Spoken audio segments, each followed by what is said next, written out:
Big boss హౌస్లో టాస్క్లు చాలా రసవత్తరంగా సాగుతున్నాయి. అదే సమయంలో వివాదాస్పదంగా కూడా ఉంటున్నాయి. ముఖ్యంగా సంచాలకంగా వ్యవహరించిన వారికి చుక్కలు కనిపించాయనే చెప్పొచ్చు. ముందుగా ప్రేరణ గురించి మనం మాట్లాడుకోవాలి. ఈమెను నేడు చివరిగా బిగ్ బాస్ పెట్టిన సాక్స్ టాస్క్ కి సంచాలకంగా పెట్టుకున్నారు. ఆ టాస్క్ ని 3 వైపుల నుంచి చూడాలి. అలా చూసేందుకు ఒక్క సంచాలకి వీలు పడదు. ఇద్దరు అసిస్టెంట్స్ ని ప్రేరణ పెట్టుకుని చివర్లో వాళ్ళిద్దరు చెప్పేదానిని బట్టి నిర్ణయం తీసుకుని ఉంటే బాగుండేది. అసలు టాస్క్ ఏంటంటే 3 క్లాన్లకి సంబంధించి కంటెస్టెంట్స్ ఇద్దరిద్దరుగా టాస్కుల్లో పాల్గొంటారు. ఈ టాస్క్లో సాక్సులు వేసుకోవాలి. చేతులు ఉపయోగించకుండా అవతలి వ్యక్తి సాక్సులు పీకేయాలి. ఒక బాక్స్ లోనే వీళ్ళంతా ఆడాలి. బాక్స్ దాటితే టాస్క్ నుండి అవుట్. ఇది గేమ్ యొక్క ముఖ్యమైన రూల్. సంచాలక్గా కూడా రూల్స్ పెట్టొచ్చు, కానీ ప్రేరణ టాస్క్ మధ్యలో రూల్స్ పెట్టింది. అప్పటికే ఇద్దరు అవుట్ అయిపోయి ఉన్నారు. టాస్క్ లో పాల్గొనే కంటెస్టెంట్స్ అందరూ చేతులు వెనక్కి పెట్టుకుని ఆడాలి.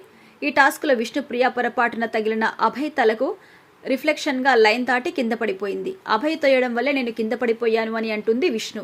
కానీ అభయ్ వాదిస్తాడు కాదు అని. కానీ నిజానికి అభయ్ తల తగిలే ఆమె కింద పడిపోయింది. ఇది ప్రేరణ చూసింది కాబట్టి విష్ణుప్రియకి ముందుగా అవుట్ ఇవ్వలేదు. కానీ ఆ తర్వాత కాసేపటికి విష్ణుప్రియ గేమ్ ఆడుతూ కిందికి పడిపోయింది. అప్పుడు ప్రేరణ అవుట్ ఇచ్చేస్తుంది.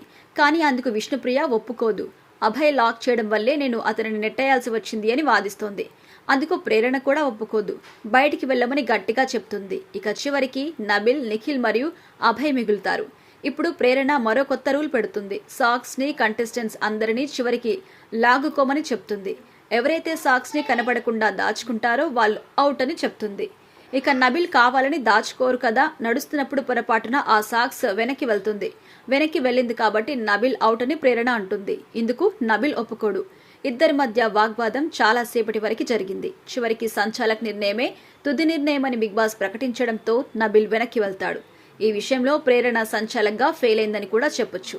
నబిల్ కి ఒక్క అవకాశం ఇచ్చింది. ఇక చివర్లో నిఖిల్ మరియు అభయ్ మిగులుతారు. ఇక బజర్ మోగే సమయానికి ఇద్దరికి సాక్స్ లో ఉండడంతో గేమ్ ని టై చేస్తారు.